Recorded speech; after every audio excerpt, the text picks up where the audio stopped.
Hello. आज हम बात करने वाले हैं एक बहुत ही इंपॉर्टेंट टॉपिक पर। और आज ये करंट अफेयर्स है।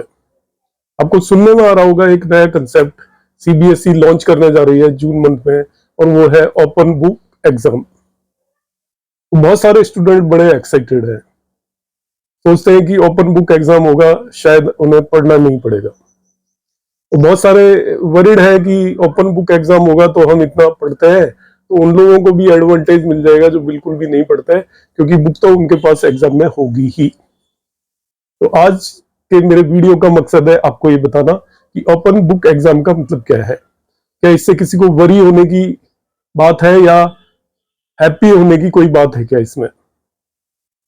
दोस्तों, ओपन बुक एग्जाम में आपको बुक अलाउड होगी एग्जाम के टाइम पर। वो हो सकता है बुक आप अपनी ले जाएं, कोई भी नोट्स भी ले जा सकते हैं, या फिर आपको एग्जाम सेंटर वो बुक प्रोवाइड कर देगा जिस भी चीज का आप पेपर दे रहे हैं। तब तो आप बहुत खुश हो जाएंगे। आप सोचेंगे कि कोई भी क्वेश्चन आएगा तो उसका आंसर तो आपको बुक के अंदर अवेलेबल होगा ही, और आप देखकर उसे लिख देंगे। अब ओपन बुक एग्जाम इतना आसान नहीं है जितना आप समझ रहे हैं। इसकी मैं सभी डिटेल बातों पर बात करूंगा। आप शुरू से आज एंड तक इस पूरे वीडियो को देखें। चैनल अभी आपने सब्सक्राइब नहीं किया है तो सब्सक्राइब कर लें, क्योंकि मैं अलग अलग तरीके के टॉपिक्स पर क्लासेस लेता रहता हूं और वो आपके सामने आती रहेंगी। जब आपका पेपर आएगा, यदि आप ओपन बुक एग्जाम से बुक से देखकर यदि आंसर लिखने की कोशिश करेंगे तो आपका पेपर ही कंप्लीट नहीं होगा। आप सभी लोगों ने एग्जाम दिया होगा, आपको मालूम होगा कि वहां पर इधर उधर देखने का भी टाइम नहीं मिलता। यदि आप बुक से पढ़ेंगे किसी भी आंसर को और इसके बाद कॉपी करेंगे तो आपका 50-60% से ज्यादा पेपर वैसे ही नहीं होने वाला है, यदि आपने उसको अच्छे से याद नहीं रखा है। उसमें केवल आपकी हेल्प मिलेगी कि कोई फॉर्मूला आप भूल गए हैं तो पीछे से आप पलट कर देख सकते हैं, कोई मेथड भूल गए हैं तो पलट कर देख सकते हैं, मगर वो भी वेस्टेज ऑफ टाइम ही होगा। तो पहला डिसएडवांटेज ये है, लोग सोच के जा रहे हैं कि हम वहां पर जाकर इसे कर लेंगे, तो ऐसा नहीं है। दूसरी बात यह है कि आपको, यदि आपने अच्छे से बुक को पहले से प्रिपेयर नहीं किया हुआ है तो आंसर ही आप नहीं ढूंढ पाएंगे बुक के अंदर। आपको अच्छे से उसको लर्न करना पड़ेगा, उसको कई बार स्टडी करना पड़ेगा, जिससे आपको मालूम होना चाहिए कि कौन सा टॉपिक बुक के किस पेज या किस सीरियल नंबर पर है, तभी आप उसे आंसर कर पाएंगे। क्योंकि आपने एकदम से अच्छे से उसको स्टडी नहीं किया और बुक आप लेकर एग्जाम में चले भी गए, क्वेश्चन आपने देख लिया, आपको क्वेश्चन का आंसर ढूंढने में इतना टाइम लग जाएगा कि आपको मिल ही नहीं पाएगा। तो पहली तो ये दो बातों को आप ध्यान रखिएगा कि ओपन बुक एग्जाम का बिल्कुल भी ये मतलब नहीं है कि आप पढ़कर नहीं गए और बुक जाकर खोली और आपको आंसर वहां पर नजर आ जाएगा। आंसर ऐसे नजर आने वाला नहीं है। अब दूसरी, मैं जो इसका एक नेगेटिव पार्ट बता रहा हूं उन स्टूडेंट्स के लिए जो ज्यादा स्टडी नहीं करते, उनके लिए बहुत ही ट्रिकी होने वाला है।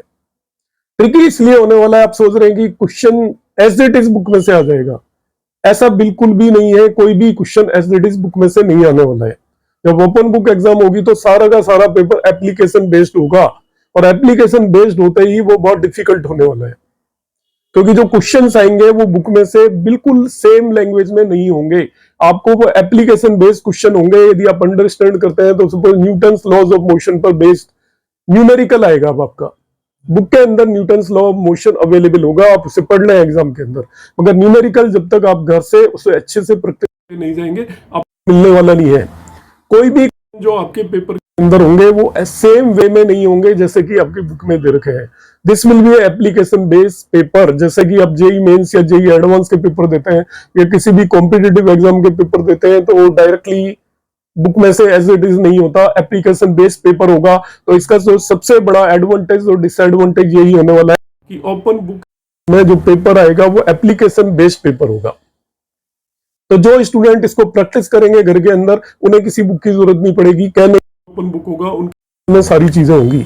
और जो ये सोच कर जाएंगे कि मैं वहां जाकर बुक में देखकर कोई आंसर लिख दूंगा, उन्हें एक भी क्वेश्चन का आंसर वहां पर मिलने वाला है ही नहीं। क्योंकि इसका जो मकसद है वो ये है कि हम लर्निंग से दूर जाएं और एक्चुअली हम एप्लीकेशंस लगाना शुरू करें। जैसे कि इन कंट्रीज में जो एजुकेशन होती है वो एप्लीकेशन बेस्ड होती है, एजुकेशन है जिसका कोई एडवांटेज नहीं है, क्योंकि हम लर्न करके आंसर जरूर लिख सकते हैं, मगर उस चीज को सीखने के लिए एप्लीकेशंस बेस्ड हम प्रैक्टिस नहीं करते हैं और पेपर सारा एनसीईआरटी से आ जाता है और हम मार्क्स ले आते हैं 90%, 95%। हम सोचते हैं कि हमें पूरा सब्जेक्ट आ गया है, मगर जब एप्लीकेशन की बारी आती है, कोई कॉम्पिटिटिव एग्जाम में जाते हैं, तो हम एक भी क्वेश्चन को कर पाते। उसका रीजन ये है कि हम एप्लीकेशन बेस्ड क्वेश्चंस को करते ही नहीं है। जो आपका एग्जाम होने वाली है, ये सभी को आप पहले से ही अवेयर हो जाइए इस चीज को, कि आप कहीं सोच लें कि हम एग्जाम में बोर्ड में जाकर देंगे और हमें सभी कुछ बुक के अंदर मिल जाएगा। आपको कुछ भी नहीं मिलने वाला है, आपको बुक खोलने का तक नहीं मिलेगा एग्जाम। आप घर से पढ़कर जाएंगे, एप्लीकेशंस प्रैक्टिस करके जाएंगे, तभी आप पेपर कर पाएंगे। और बाय द वे आपको कहीं बुक खोलनी भी पड़ेगी तो आप समझ लीजिए आपका टाइम वेस्ट होगा, कुछ क्वेश्चंस छूटेंगे। उम्मीद है आपको मेरी समझ में आई होगी। आपको मेरा वीडियो कैसा लगा कमेंट बॉक्स में जरूर कमेंट करिएगा, और ऐसे ही वीडियो मैं लेकर आता रहूंगा, आप कंटिन्यू से देखते रहिएगा। नमस्कार।